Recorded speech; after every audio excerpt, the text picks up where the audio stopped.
Yeah, g'day YouTube and everyone out there. So, this is the next chapter to the book I wrote ages ago called The Story of Protection or Enslavement, which was a dedication to David Crowley in real life for the person that was murder-suicide.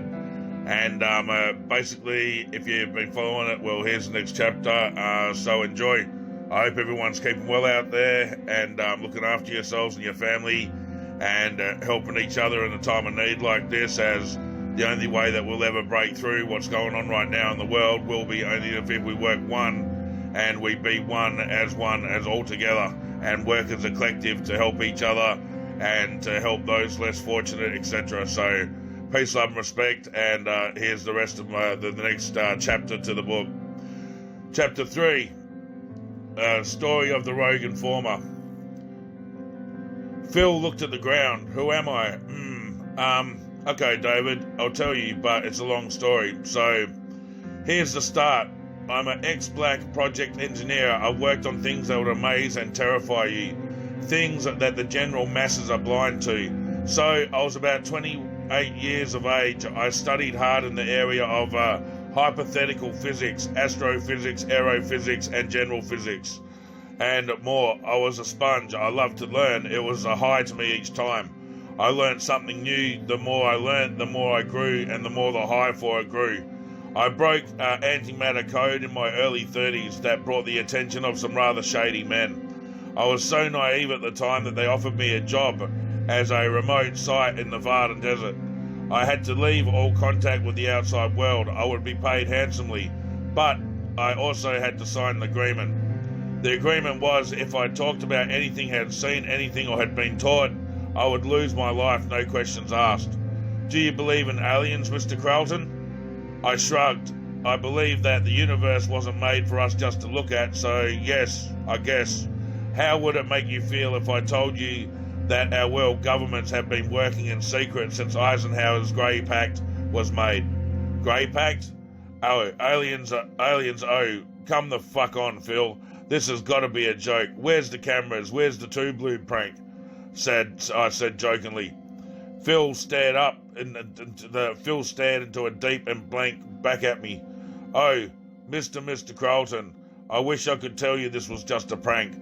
Unfortunately, I cannot. There are aliens. I've seen them. I've talked to them in the military higher-ups. I've talked to them. The military higher-ups know all about them. They have been here way before the human race. The pact that was signed allows the aliens. There are many forms. The Zodiacs, the Greys, the Reptilians. Let us just say the reptilian lizard men for this one. Well, they allow the reptoids to abduct human, male or female, for study, probing and interbreeding with the human race. Something about their genetic code needing the DNA to survive, but in exchange the aliens would give the illuminated ones technology of the wildest imaginations. They abducted the first victims, and soon after that we started to see microprocessors being made for everything. The illuminated ones gathered the technology to this day. The machines... Hold on, just move it down a bit.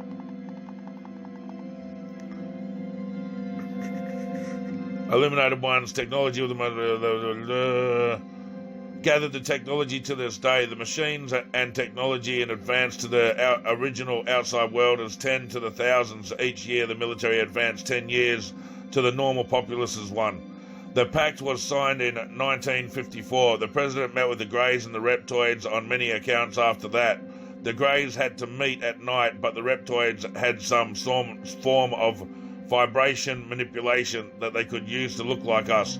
But yes, just let's say for scientific purposes, they had a force field over their original structures, so we would see them as human.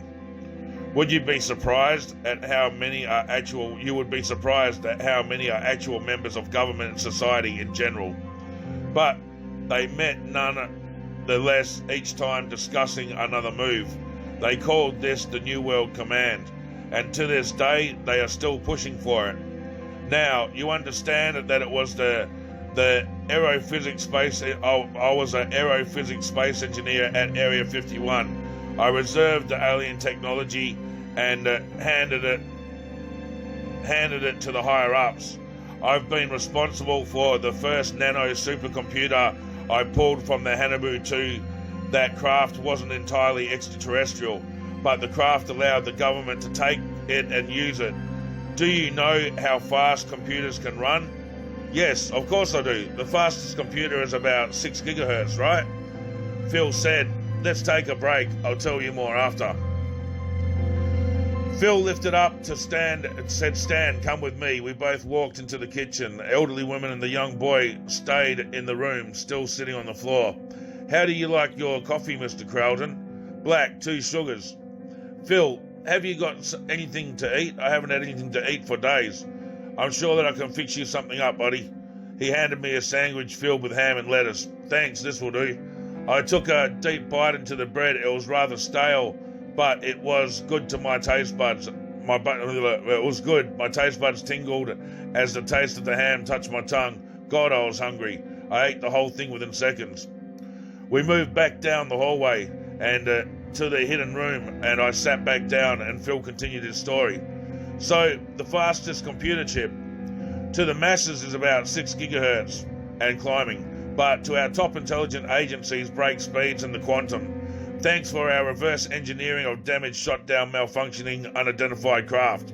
So I was brought in, getting back to my explanation of who I am. Phil laughed out loud. I found out many a secret. They put fluoride in our drinking water to dumb the masses. Toothpaste does the same. We worked for ages disassembling the ET craft and reassembling it for our military use. In secret, of course. I started becoming overwhelmed with how much that they had hid from the public. So one day I uploaded documents from the Area 51 handbook for personal to a website. I ended up uploading more than I found. Big, dark, clandestine secrets that they didn't want anyone to find out, but I did. And I shared them with the world. I mean, who would have thought that the change from analog to digital was just a psychological control over our minds? Higher frame rates of our conscious bypass to the subconscious sees all. Starts throwing out ancient occult symbols of the order, and you have a brand new religion doctrine. The military knew a long time ago the effects of alpha and beta waves. Ever wondered why, when you use a camera on a TV, you see the flickering rolling lines? Honestly, I can't say I have. It's the mind control, boy. It's been in the works for decades. Create a world, run everything in that world by merging everything together. And then through the few boogeymen, fake terrorists, you can play the public's reactions like a chess game and play either side off against each other while the masses get their heartstrings pulled. They run to you asking for their protection. Harry Styles. This is the great secret I let loose to the world and uploaded 500 gigs of data to the web, names, bank records, payment schedules of crooked agents. But the thing that really made a tombstone waiting for me is, are you ready? This is kind of a crazy but true. What is, I said, trying to piece together his story in my head. I have to admit, I felt really overwhelmed. You really sure you're ready? This is probably going to bring you to a, disreality state after I tell you I don't want to be responsible for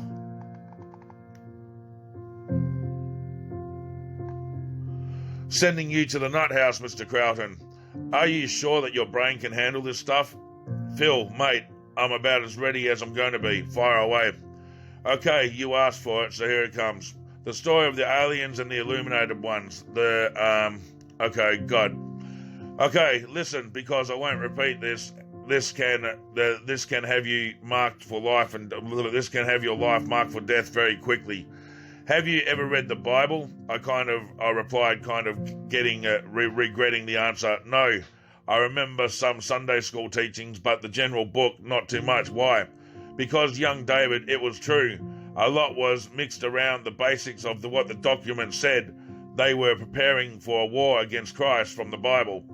It all starts with the Adam and the Eve story. From the original, Adam was made from a rib, and yada yada. The truth is, Adam was created by a race of ancient alien beings called the Anunnaki and the Nephilim, and the Anunnaki came here to mine gold for their atmosphere for the planet Ceres.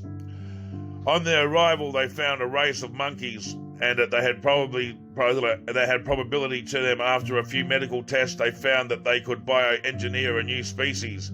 It was that was the pro-magnum man and woman. We were slaves, genetically created to be slaves. Some of the aliens were good-natured, and they taught us things like astronomy, agriculture, showed us how to move with the stone within air, showed the women how to paint their faces.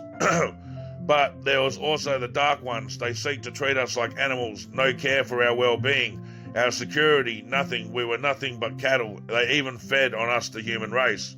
The dark ones did studies on the new created specimens. They kept retrying and retrying because they thought that they had made a mistake. The tests showed something inside that didn't create for the life essence, as they didn't create us all. The physical body showed all normal tests, but when they studied the electromagnetic pulses inside of our bodies, something was off to them. Somehow, a part of they didn't create was inside of us. They become envious of us.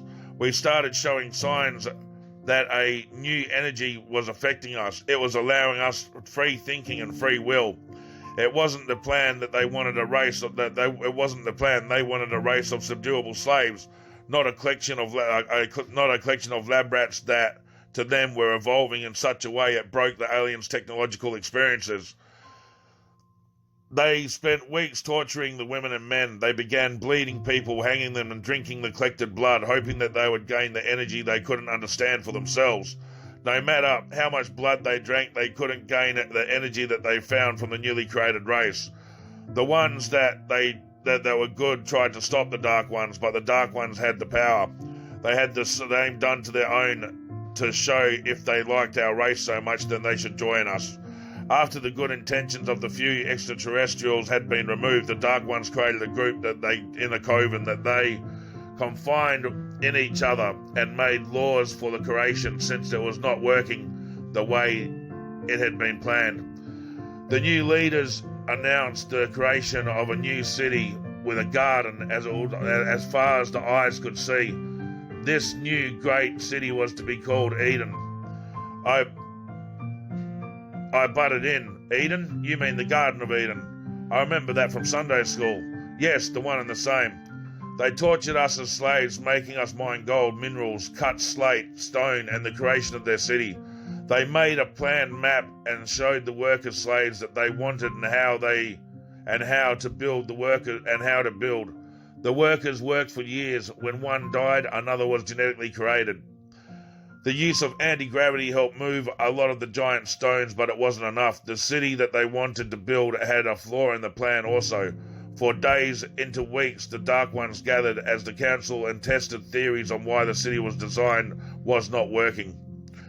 The people had no idea what they meant wasn't working, as far as the slaves could see that they had been obedient and done what their good masters had said. The Dark Ones discovered the power that they wanted for the city was run from the Earth's ley lines or the dragon lines to the ancient religions. So they had slaves split into worker groups and then used spaceships to transport them to different ley line energy vortexes around the world. They built in Egypt, Easter Island, Australia, South America, the United Kingdom, and many more places. We still see the remnants of the structures to the present day. They built the pyramids and giant monuments depicting the gods and the hybrid alien-human energy they wished that they could create. Once all the structures had onto anti-gravity engines sealed in at the lower chambers, the inside structures would resonate and connect with the planet's ley lines. As they did this, the vibrations of the planet changed and the whole city of Eden lifted up into the air. They hovered one above the biodome. They hovered and put the biodomes into place. They launched it into the atmosphere and further traveling deep into space towards their home Ceres. They set the destination into their computers and Eden was flowing into a giant lake surrounded by fire. The Dark Ones called this the Dark Ones called for the Prince of Sirius to rule over the new city of Eden. He arrived with the horns sticking out of his head, strange marking and scales over his body, the long forked tail, dark eyes rolled that had snake pupils glowing like fire. He wasn't the royalty of the Anunnaki. He was one of the same race, but we still ain't sure. Even the documents even said. But he was supposed to have been their creator for the amassed of the Dark One's council, and announced himself the new title that he would be called from now on, President of Eden. He had all of the most intelligent practices of the race, he had all the most intelligent practices of the race, tried to extract this strange life force energy that they couldn't understand. He tried to use different techniques from one race. Only he said he had discovered an error in the genetic manipulation procedure. He explained to them that the reason the human slaves had this energy is because of their vibration levels were a lot lower than the Anunnaki Nephilims or the Reptoid Master. The Anunnaki had a reptile that created them. Yes, they believed that he would bring them the light of the prophecy they believed. So the Reptoid president tried to lower his vibrations using DNA strands from the original money DNA structure, or the original money DNA structure from the pro-magnum quantum spirit species. The creature lowered his vibration down to the equivalent to the humans in secret. He slowly started to mold into something else. His long, elongated claws had become more stubby. His tail shriveled up, and his skin began to show mutations to the pigments. It had turned human, but the eyes' pupils remained reptile-shaped. He looked down at his body that was one of a man. He looked identical to anyone, and he could pass as human. He thought, but these eyes, why did these eyes remain, he thought. So what's Soldier Boy's deal? Alright, people, I just had to go do something. Sorry about that. So, the creature lowered its vibration down to the equivalent of the humans in secret. He slowly started to mold into something else. His long, elongated claws, hands become more stubby. His tail shriveled up, and his skin began to show mutation to the pigments. It had turned human, but the eye pupils remained reptilian-shaped. He looked down at his body that was one of a man. It looked identical to anyone else he could pass by as human, he thought. But these eyes, why did these eyes remain? It raised its vibrations and slowly reformed into its original look. The creature had no idea why it couldn't create its eyes to be the same as the human race, the slave human race. He went back to more theories and studies, teachings. He tried everything. He decided that he would shift into this form and insert himself into the slave city as one of them, and find out the secret why they turned out so different from the creation that he has desired. He shifted into human form by lowering his vibrations again, and dressed himself in slave clothing, and went and mingled to find one of what the slaves knew. He made himself a mason in the builder's quarters. No one noticed the prince. He watched as the slaves went about their works. He watched as the slave smashed his hands while chiseling out one of the projects the Dark Ones had planned, as another worker stopped and come over to the bleeding man and ripped his own clothing off to give the other man clothing to give to the other man. He then started to wrap up the man's wound. This confused and frustrated the Reptoid Prince. He had no idea of human compassion. Damn right, that's right. It made the creature so crazy. Why would they do this? Why is their action so different to be slaves? He slipped away without the slaves seeing him and went to the council to discuss his findings. No matter what they theorized, none of the ideas explained this action to them. The creature slipped back into the slave quarters, this time looking like someone entirely different to before. He watched more and seen a young girl pick a flower and smell it and smile. How can a race so enslaved have such careful habits? The more he pondered on it, the more enraged he got. The vibration level shifted, and every one of the slaves watched as he shifted back to the reptoid prince. Master, master, they chanted and bowed, facing the prince. Ch-ch-ch-ch-ch. What was that? I listened as the ground started to shake. This is the NYPD. You are under arrest. Please come out in single file with your hands up. If you fail to do so, you will be detained by the other police actions. Fuck, it's the cops. I looked around, panicking. Phil gave me the hand gesture to keep quiet. Shh, follow us. He walked up to the blank wall and pulled out a small what looked to be infrared device and slid down a small metal plate next to the articles on the wall. Beep, beep, beep. Gaskets could be heard, or cogs or something. I watched as the floorboards folded over each other like a group of sliding doors.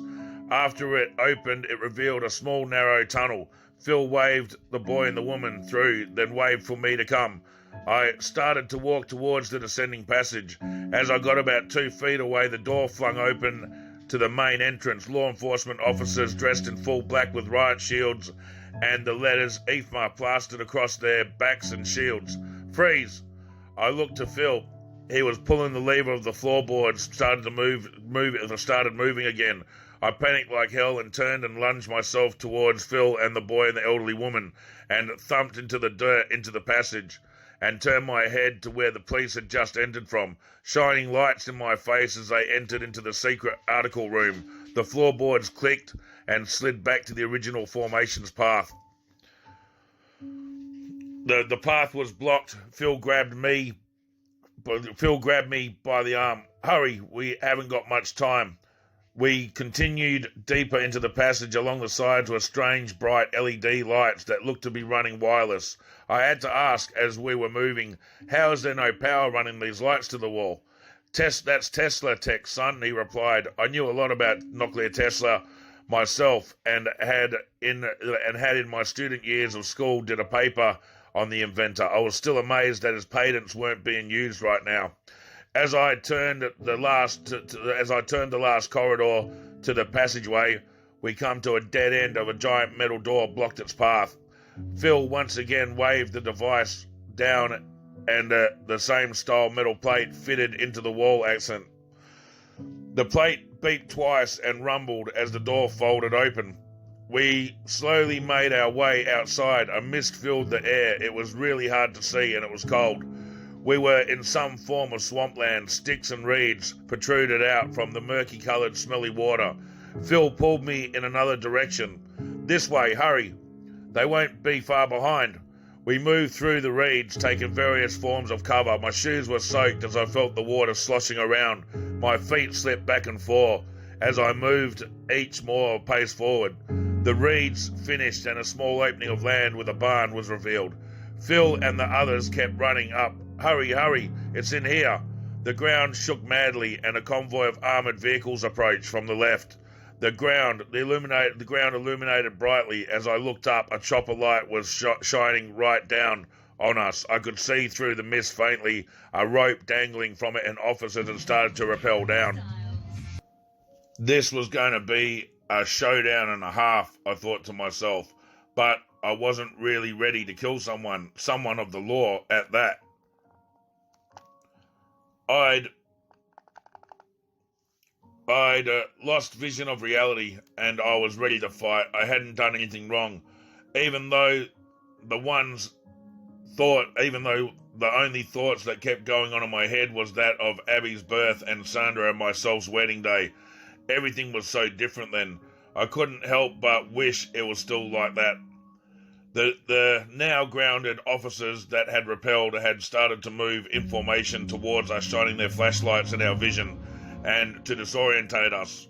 The chopper started making its way to the ground for landing. Armoured vehicles had pulled up in a JG formation and lifted some round device onto the roof. I wasn't sure if they could see me. I was backed into the reeds again. I watched Phil and the others looking back at me. Phil was waving his arms, yelling something I couldn't make out over the chopper landing nearby and the convoy's engines noises.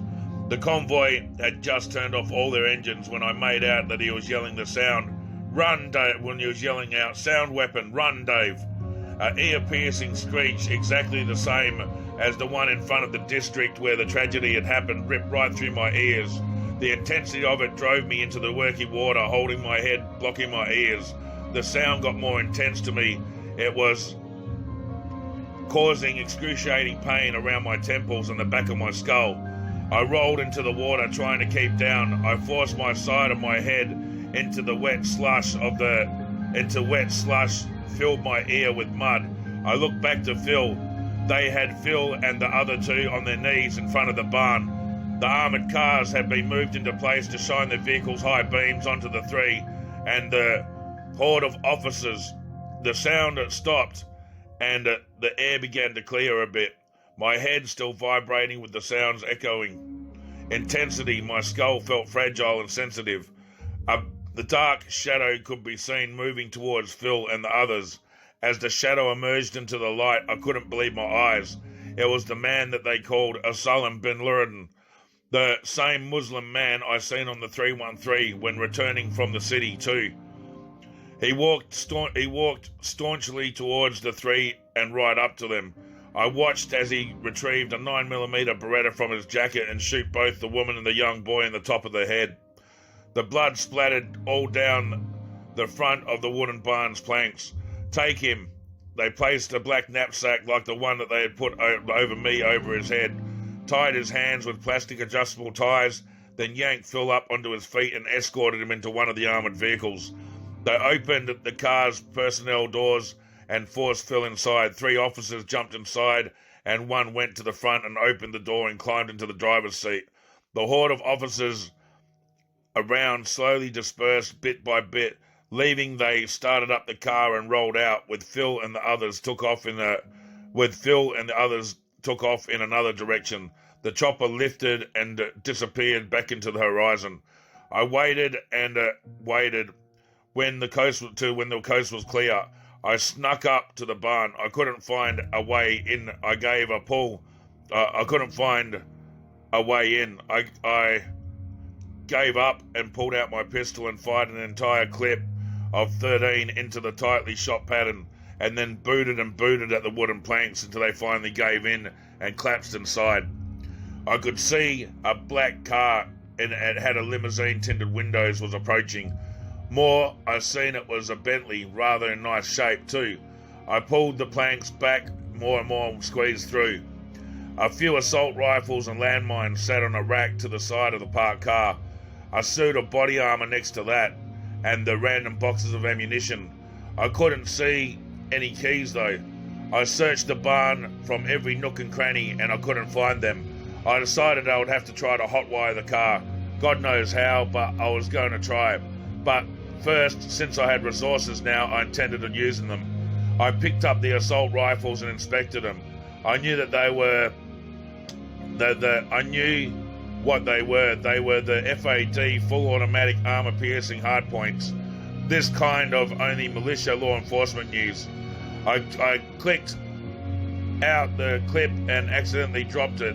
It fell and rebounded next to the Bentley's back wheel arch. I kneeled down and rested my hands on the tire to reach down and get the clip. What do we have here? I felt something under my fingers. I pulled it out from on top of the tire. Car keys. My luck was changing. I opened the back door and I piled the landmines inside. I placed the rifles in the passenger seat and I walked over to the body armor. It looked new and custom. I lifted it and tried it on. It was way too big. I couldn't use it. I was disappointed and I threw it back. I threw it in the back seat just in case some armor was better than no armor. I kept thinking. After I made sure to check everything I could find, and I opened the car door and sat into the driver's seat and placed the key into the ignition. I turned it and the dash and the HUD slowly displayed. I was ready. I was going after Phil. I didn't know how I was going to get him back, but I was determined to. Plus, if you really want to know, I wanted to know the end of his story. I picked at my head, forcing myself out, and said, let's get these motherfuckers, and then planted the accelerator down. Come on now, it's on. Alright, so that's the end of chapter 3, where the story continued from last time. Like I said, I hope everyone's doing well out there. I'm only really just putting this out there to allow people to have a idea of a different world that could happen from the state that we're going into right now by giving away a lot of liberties, etc., but also to allow people that are quarantined, etc., to have something to listen to and not be bored as fuck with having nothing to do all the time. So peace, love and respect to everyone. Remember, balance your energy bodies. Remember that the ethereal body is the main body, and when you balance that, your physical body will be alright. And just like all the occultists that everyone's always taught in the past and that, they know all this as well, so they don't want to tell you that. So your spirit body is what you look after, and your physical body will remain fine from any virus that they're trying to say will get you. So peace, love and respect to everyone, and a big unconditional love to everyone out there. And I hope you enjoyed the chapter. Sorry about my eyes. Like I said, I'm blind in one eye, so it's hard for me to read sometimes. But the book will be released sooner or later, cheap as, on probably just ebook, something like that. I don't know, just something cheap and shit that I can get out there for cheap, because there's not an instruction manual here. It's basically just a story, so I don't see why it will cost much at all. And there's not pictures in it, there's no diagrams, there's no examples, you know what I mean? Like the actual manual that was the consciousness.